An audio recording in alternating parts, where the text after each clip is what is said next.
Bonjour tout le monde et bienvenue à cette activité Oracle Tube. Donc aujourd'hui, je vous parle d'un jeu magnifique qui vient d'une auteure québécoise très connue. Donc Dany Beaulieu, qui est psychologue, qui est l'experte en tout ce qui concerne les techniques d'impact. Donc très connue au Québec, mais connue aussi pas mal mondialement. Ses livres ont été traduits dans plein de langues. Toutes ses formations, elle les offre en français, en anglais et en allemand. Elle est allée partout, elle est allée en Afrique, elle est allée où? Elle est allée en Chine, en Afrique du Sud, en Europe, aux États-Unis, tout partout. Elle a vraiment des outils superbes et ce que j'apprécie beaucoup de Dany Beaulieu, c'est le fait que, oui, il y a beaucoup d'outils. Elle a une vingtaine de livres d'écrits, mais il faut savoir qu'elle a créé aussi des outils qui sont des jeux qui sont, comme j'aime dire, non menaçants, qui sont intéressants, qui vont puiser dans notre créativité, qui vont nous aider à faire des prises de conscience de façon spontanée. Donc, c'est une des raisons aussi pourquoi j'aime beaucoup. Et je voulais vous présenter aujourd'hui, en fait, c'est un jeu psychodéfi pour adultes. Donc, 52 cartes pour muscler votre intelligence émotionnelle. Ouh, on aime ça. Donc, 52 cartes qui vont vraiment nous amener sur une aventure de différentes facettes, de différents éléments à explorer pour voir comment on peut améliorer notre intelligence émotionnelle pour nous-mêmes, mais aussi dans nos relations, parce que vous savez, les cartes, on peut les utiliser de différentes façons. On peut les utiliser pour nous-mêmes, mais on peut aussi dire, par exemple, avec une amie ou un collègue ou avec l'équipe de travail ou avec notre conjoint, de dire, OK, on pige chacun une carte puis on voit qu'est-ce qu'on travaille cette semaine ensemble. Donc, ça peut être très intéressant. Dans ce jeu-là, il y a un petit guide d'utilisation très intéressant qui nous explique un petit peu comment on peut utiliser ce jeu-là. Donc, spécialement conçu pour vous permettre de grandir votre force du cœur, ces cartes vous demanderont parfois de la motivation, de l'imagination et de la détermination. C'est des défis, hein? Ça s'appelle défis psycho-adultes. Donc, on constate rapidement les bienfaits tant au plan personnel que relationnel avec ce jeu-là. Ces cartes stimulantes et enrichissantes peuvent être utilisées de plusieurs façons. Vous pouvez en piger une le lundi matin pour vous fixer des objectifs à ce sujet-là toute la semaine.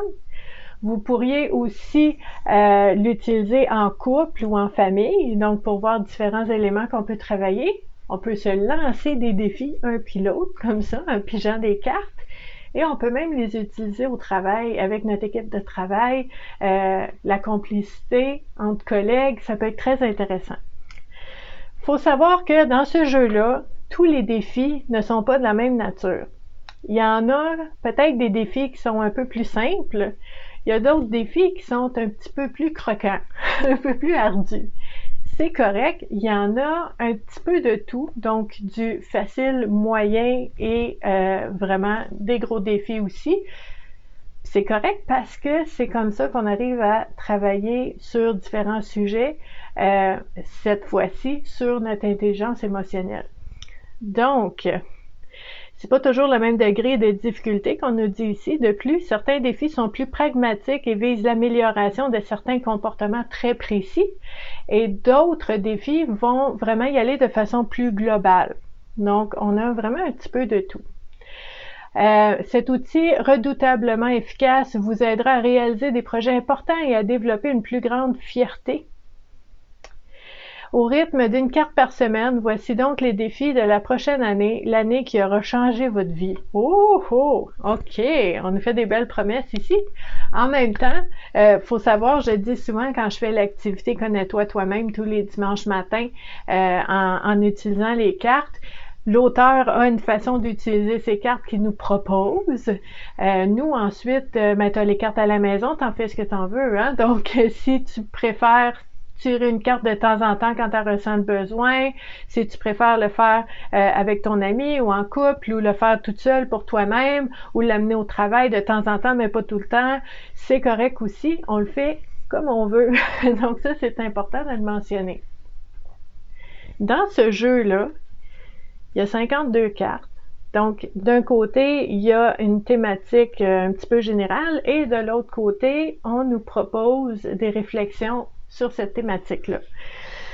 Les cartes, juste pour vous dire, pour les décrire un peu, sont luisantes et sont glissantes. OK? Donc, on fait attention de pas les échapper, mais je vais vous dire, pour brasser, c'est vraiment magnifique et ils sont pas toutes pognés ensemble. Sont vraiment, ça glisse bien. Donc, ce qu'on pourrait faire, je vais vous montrer quelques exemples de cartes qu'on a. Puis là, je brasse juste parce que je suis habituée. Hein, c'est comme des réflexes. J'ai des cartes dans les mains, je les brasse. C'est comme ça. Donc, on va voir ce qui sort ici. Vous voyez, aller jouer dehors. OK? La carte numéro 38. Puis on parle d'intelligence émotionnelle. En quoi aller jouer dehors, ça va aider mon intelligence émotionnelle? On va voir de l'autre côté. Donc, Dany Beaulieu qui nous dit... C'est pas des farces, là. Elle dit, c'est sérieux. C'est sérieux, allez jouer dehors. Faites du ski, construisez un fort ou fabriquez un bonhomme de neige, allez marcher quelque part, escaladez une montagne, lancez-vous dans un lac, faites du tir à l'arc, jouez à la marelle, cherchez des trèfles à 4 feuilles, pelletez votre entrée. Peu importe, chaque jour, allez jouer et non pas travailler dehors. Juste pour le plaisir, pour retrouver un peu de légèreté. Un peu d'innocence. Très intéressant. Et oui, ça a un lien avec l'intelligence émotionnelle, le fait de pas toujours avoir des corvées et des tâches, mais de faire des choses pour s'amuser, pour avoir du plaisir, pour avoir du fun. Donc, allez jouer dehors. Ici, on a, par exemple, la carte numéro 30, interdiction totale de médisance. OK! Donc, qu'est-ce qu'on nous dit ici? Il n'y a pas que les recommandations de la Bible qui condamnent toute médisance. On croit également en psychologie que cette attitude peut affecter significativement l'estime de soi et les relations interpersonnelles en général. L'action de médire provoque chez l'individu un état négatif. La médisance contamine les autres relations, même celles qui n'ont pas de rapport immédiat avec celles en cause. Et rend plus imperméable encore le mur qui s'installe entre soi-même et la personne qui fait l'objet de ces commentaires hargneux.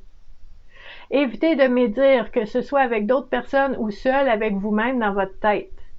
Cherchez plutôt ce qu'il y a de bien en chaque personne. On voit ici la tendance, la saveur, la nuance de psychologie de cette psychologue Dany Beaulieu qui nous propose des éléments ici.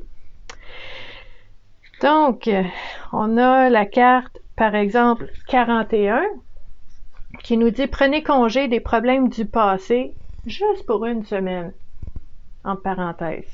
OK? Fait que c'est pas à tout jamais, juste pour une semaine, on prend congé des problèmes du passé. Ce qu'on nous dit ici, voici un laissez-passer gratuit pour abandonner le temps d'une semaine, juste une semaine, vos tracas du passé. Vous êtes divorcé et vous en voulez à votre ex, faites des efforts pour lui consacrer le moins de temps d'antenne possible. Votre patron, votre collègue vous fait des méchancetés, tant pis. Cette semaine, c'est congé et on évite de ruminer ces histoires. Vous en voulez à vos parents, à vos frères ou à vos sœurs de vous avoir traité injustement, fort bien, mais pas cette semaine. Cette semaine, c'est congé. Vous regrettez une décision, vous vous en voulez de ne pas avoir fait telle ou telle chose. Il faut l'oublier le temps de cette petite journée. Prenez des vacances bien méritées, laissez votre sac à bagages du passé dans le placard et partez sans vous soucier de son contenu. Vous le retrouverez bien assez bientôt. J'adore cette carte-là. 41. Vous voyez, c'est pas facile à faire, mais en même temps, c'est une semaine. C'est de la pratique, puis on veut s'exercer, puis on veut essayer des choses, puis ça nous aide à développer notre intelligence émotionnelle. C'est vraiment là teinté de tout ce qui est la psychologie. Hein? Dany Beaulieu, c'est une psychologue, mais il faut savoir aussi, je vous disais tantôt, technique d'impact. Dany Beaulieu, c'est comme une légende de la technique d'impact. Elle est incroyable. Elle a tellement de créativité, tellement de bonnes idées sur comment amener les choses au visuel ou des chansons ou des jeux ou des activités pour amener une prise de conscience. Au lieu de le dire en théorie, elle va le faire vivre, elle va le montrer. C'est magnifique tout ce qu'elle fait. Puis avec ces cartes-là, elle le fait aussi. Donc, il y a de la psychologie, mais il y a aussi de la technique d'impact où est-ce que chaque carte va vraiment être composée de façon, il y a rien de, il y a pas de hasard là-dedans. Là. Chaque mot est important. Chaque point d'exclamation, chaque image qui est évoquée va aller créer encore plus d'impact sur le message qui est sur la carte. Donc, c'est vraiment quelque chose de très, très, très utile. Si ça vous intéresse, les techniques d'impact, vous pouvez aller voir Dany Beaulieu. Je vais vous mettre un lien sous la vidéo.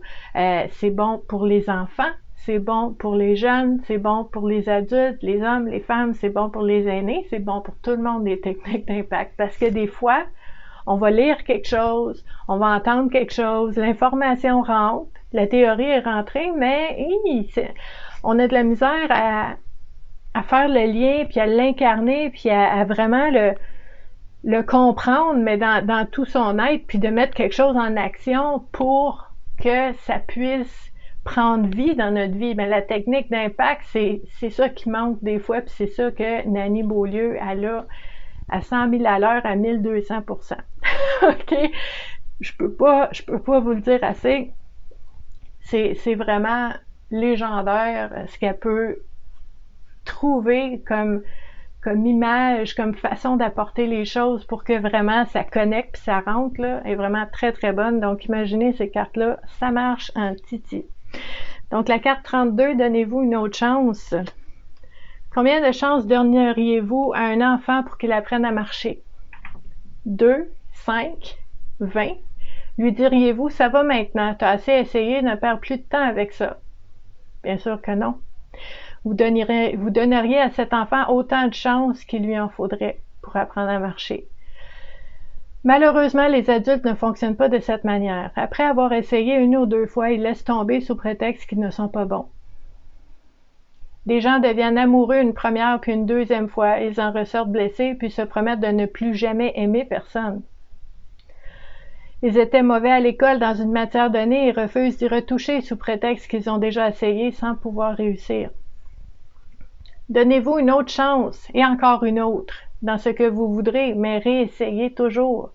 Comme le dit l'adage, il y a quelque chose de pire que l'échec, c'est le fait de ne jamais avoir osé.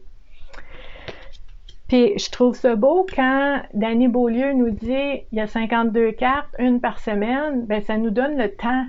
Ça nous donne le temps d'essayer d'intégrer la thématique qui est abordée. Puis c'est vrai que dans ce livre-là, non, je me suis trompée, dans ce boîtier-là, il n'y a pas de livre. OK? Il n'y a pas de livret. Mais ce qu'il faut savoir, c'est que chaque carte contient exactement tout ce que vous avez besoin pour pouvoir cheminer. Donc, comment on peut utiliser ces cartes-là dans notre développement personnel? Ben, en fait, ce que je trouve intéressant, déjà du fait que c'est écrit par une psychologue qui est vraiment bonne en technique d'impact, c'est qu'on peut avoir confiance qu'avec ce jeu-là, on va cheminer, on va travailler, on va faire des pas, on va faire des prises de conscience. Il y a des choses qui vont changer dans notre vie. Ça, c'est clair. OK? J'ai même pas l'ombre d'un doute là-dessus. Là. Je suis convaincue. Ce qu'on peut faire, en fait, c'est que tout dépendant de ce que vous avez besoin, vous pourriez dire, oui, je vais piger une carte par semaine, je vais voir ce qui sort, puis je vais vraiment travailler la thématique qu'on me propose pendant cette semaine-là. Ça peut être ça. Vous pourriez dire aussi, je vais sortir mon jeu de cartes, puis je m'installe confortablement, puis je lis les cartes. Je lis les cartes, c'est intéressant, c'est nourrissant, ça fait du bien. Quand il y en a une que je lis, puis ça fait il y a quelque chose, ça a touché à quelque chose en moi, que je me rends compte que il y a probablement quelque chose à travailler là, ben je vais avec mon instinct, puis je choisis celle-là pour travailler cette semaine. On pourrait faire ça aussi. Vous pourriez aussi, en plus de travailler ce défi-là pendant toute la semaine, à travers vos choix, à travers vos réactions, à travers vos relations pendant la semaine, Vous pourriez aussi avoir un cahier de notes, puis vous notez dedans les différentes situations, comment vous vous êtes senti, c'était quoi les défis, c'était quoi les choses qui étaient plus difficiles, les moments où est-ce que ça s'est bien passé aussi, pour garder des traces de ce cheminement-là, ça peut être intéressant aussi. Un autre élément que vous pourriez apporter à ce jeu de cartes-là pour votre cheminement personnel, ça pourrait être aussi de, peut-être si vous avez un intérêt, là, de faire des recherches et d'apprendre un petit peu comment ça fonctionne les techniques d'impact. Pour pouvoir, ça c'est intéressant, là, pour pouvoir les utiliser sur vous-même. Hein, des fois, on ne sait jamais. Si vous voyez une technique d'impact que vous faites comme wow, ok, ça là, ça saisit, ça bouscule, puis là, je me rends compte là que paf, là ça a rentré. Est-ce que je peux prendre cette technique d'impact-là et l'adapter pour me faire un reminder, là, d'avoir un objet qui me rappelle de ça, que je vais voir à tous les jours, d'avoir une chanson qui me rappelle ça, d'avoir un espèce de rappel personnel, unique, que vous allez choisir. Il n'y a personne d'autre qui est obligé de savoir ce que ça veut dire, mais pour vous, vous savez que cet objet-là, c'est un rappel de cette thématique-là, cette prise de conscience-là, de ce défi-là que vous avez travaillé, puis que ça va vous aider à le travailler tout le temps aussi plus tard, parce qu'on n'est pas obligé de travailler un défi juste pendant une semaine. On peut le travailler tant et aussi longtemps qu'on en ressent le besoin et qu'on sent que ça nous fait plaisir et qu'on sent qu'on grandit là-dedans puis qu'on se nourrit avec ça. Donc, c'est très, très, très intéressant. Je vous le montre encore une fois. Faut que je fasse attention, les cartes sont vraiment glissantes, sont vraiment luisantes, sont glacées. Donc, c'est ce jeu-là. Psychodéfi pour adultes, c'est pour travailler l'intelligence émotionnelle. Il y a un autre jeu comme ça, je vais vous le présenter un petit peu plus tard, un autre jeu de Danny Beaulieu sur un autre sujet. Mais celui-ci, là, je trouvais que c'était intéressant pour un premier jeu de Danny Beaulieu, de vous présenter celui-là. Donc, je vais vous laisser sous la vidéo un lien où est-ce que vous pouvez en savoir plus sur la magnifique Danny Beaulieu et son Académie Impact. Et je vais vous laisser aussi sous la vidéo où est-ce que vous pouvez nous joindre, la communauté Vivre à coup de cœur, pour toujours parler de tout ce qui touche au bien-être et à la santé mentale à tous les jours, mais à différents endroits, sur différents réseaux sociaux, selon ce qui vous intéresse, selon ce que vous aimez, ben vous saurez où nous retrouver. Ça va nous faire plaisir de vous accueillir parmi nous pour parler de bien-être et de santé mentale. Et d'ici là, ben je vous dis à la prochaine. Bye!